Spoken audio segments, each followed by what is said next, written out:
आप सभी को नमस्कार, स्वागत है आपका हमारे चैनल में।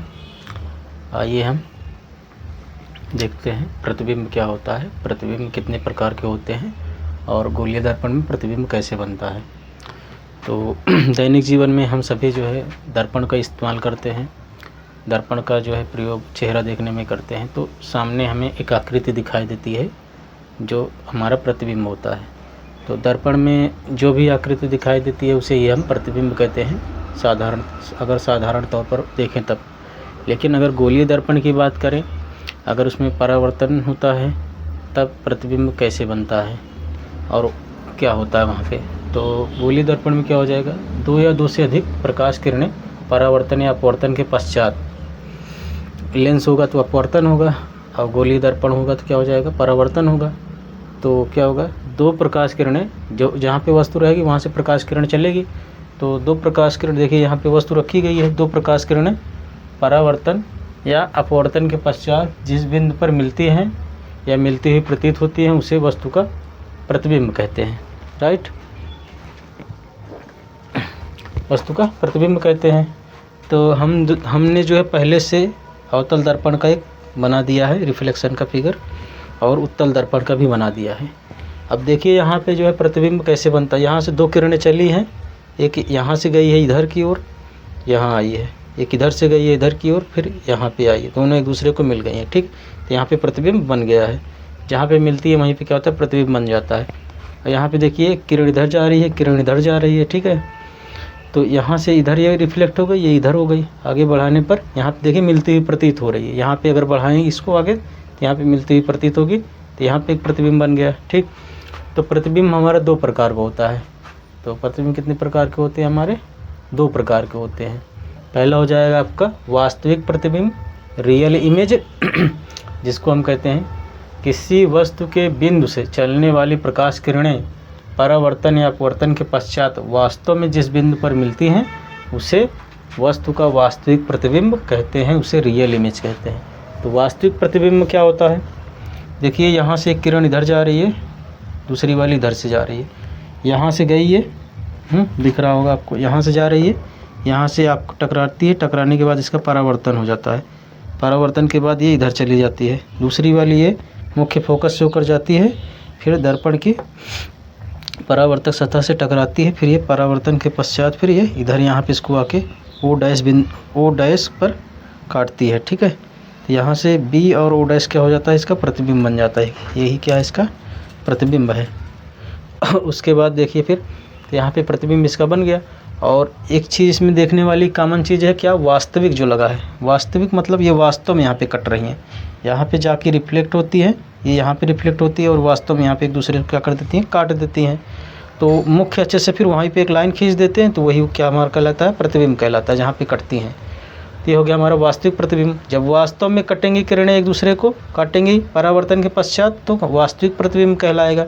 और यहाँ पे देखिए वही, यहाँ पे एक वस्तु रखी हुई है बड़ी सी, जो इसके एक ऊपर से जा रही है किरण, इसके नीचे सिरे से जा रही किरण। यहाँ पे जाने के बाद इसमें टकराने के बाद क्या हो जाता है, ये रिफ्लेक्ट हो जाती है, ये इधर रिफ्लेक्ट हो गई। रिफ्लेक्ट ऐसे हो रही हैं, अपसारित हो रही हैं, दूर हट रही हैं। ठीक है, ये उत्तल दर्पण है इसलिए दूर हट रही हैं। यहाँ उभरा हुआ तल है इसलिए क्या कर दे रही हैं, दूर हट जा रही हैं एक दूसरे से किरणें। तो हम इसको क्या करेंगे, प्रतिबिंब ज्ञात करने के लिए इसको आगे बढ़ा देते हैं। और हम जानते हैं इसमें क्या होता है आपका, दाहिनी साइड पे क्या होता है आपका, बाएं साइड पे आपका क्या होता है, इसमें फोकस दूरी होती है और आपका वक्रता केंद्र होता है। ठीक,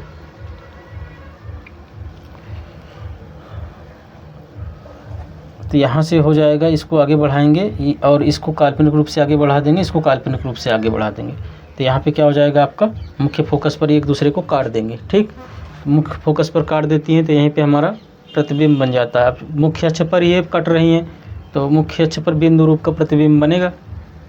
अब ये हो गया हमारा क्या, आभासी प्रतिबिंब, जो कि बिंदु रूप का है, छोटा है। अब यहाँ से देखिए मुख्य अक्ष से दूर कट रही है तो यहाँ पे थोड़ा बड़ा सा बनता है, तो ये हो गया आपका। और उत्तल दर्पण में हमारा आभासी प्रतिबिंब बनता है और अवतल दर्पण में हमारा वास्तविक प्रतिबिंब बनता है। अवतल दर्पण जितने भी हैं उसमें वास्तविक रूप में किरणें कटती हैं एक दूसरे को। देखो यहाँ रिफ्लेक्ट होकर वास्तविक रूप में काट रही हैं, और यहाँ पे तो ये वास्तविक रूप में नहीं कट रही हैं, ये यहाँ से रिफ्लेक्ट होकर बाहर चली जा रही हैं। इसको हम अपने आप से बढ़ाते हैं, काल्पनिक रूप से बढ़ाते हैं, तो यहाँ पे मान लेते हैं कि यहीं पे कटेगा, तो वहाँ पे क्या हो जाता है, हमारा आभासी प्रतिबिंब बन जाता है। तो ये हो गया आपका आभासी प्रतिबिंब। आभासी प्रतिबिंब क्या होता है, किसी वस्तु के बिंदु से चलकर प्रकाश किरणें परावर्तन या अपवर्तन के पश्चात अपसारित या फैल जाती हैं, उसे क्या कहते हैं, वस्तु का आभासी प्रतिबिंब कहते हैं। सेम है जिसमें यहाँ से चल रही हैं, इसके बाद क्या हो जा रही है, अपसारित हो जा रही हैं, तो वहाँ पे क्या हो जाएगा, आगे बढ़ाएंगे तो यहाँ पे हमारा आभासी प्रतिबिंब बनेगा, वास्तविक प्रतिबिंब नहीं बनता है। जो हमारे लेंस होते हैं, लेंस का प्रयोग हम जो है, लेंस का प्रयोग होता है सिनेमा घरों में या प्रोजेक्टर में होता है, तो आप प्रतिबिंब बनता है तो आप उसे पर्दे पर देखते हो, तो उस वो लेंस का जो है प्रयोग करते हैं। इसमें अपवर्तन होता है, यहाँ तो आप परावर्तन पढ़ रहे हो, लेंस पढ़ाएंगे तो उसमें हम बताएंगे कैसे होता है उसमें अपवर्तन से कैसे जो है इमेज बनती है। तो आपको ये समझ में आ गया होगा। और इसका जो है ज़्यादातर जो है जो महत्व है इसका, ये यूपी बोर्ड परीक्षा कक्षा 10 और कक्षा 12 में बहुविकल्पी के रूप में आता है।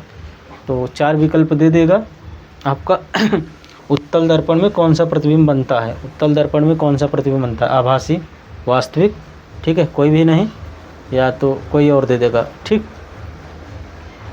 इनमें से तीनों नहीं। तो आपका इसमें विकल्प लगाना रहेगा। तो उत्तल दर्पण में कैसा प्रतिबिंब बनता है, आभासी, ठीक है। उसे आप अवतल दर्पण में हमेशा याद रखिए आपका वास्तविक प्रतिबिंब ही बनता है। तो उसमें भी बहुविकल्पी में पूछा जाता है अवतल दर्पण में कौन सा प्रतिबिंब बनता है, वास्तविक की आभासी। और पूछते हैं प्रतिबिंब कितने प्रकार के होते हैं, प्रतिबिंब 2 प्रकार के होते हैं, वास्तविक और आभासी। इसकी परिभाषा लिखने के लिए नहीं है, ये सिर्फ जानकारी के लिए बता दे रहे हैं वास्तविक प्रतिबिंब क्या होता है, आभासी प्रतिबिंब क्या होता है। तो ये सिर्फ नॉलेज के लिए है। और जो आपका महत्वपूर्ण चीज़ है वो ये है कि आपको याद रखना है कहाँ पे वास्तविक बनेगा, कहाँ पे आभासी बनेगा। ये 2 नंबर में आता है लगभग, और ये जो नॉलेज की दृष्टि से भी महत्वपूर्ण है। तो आशा करते हैं आपको समझ में आया होगा।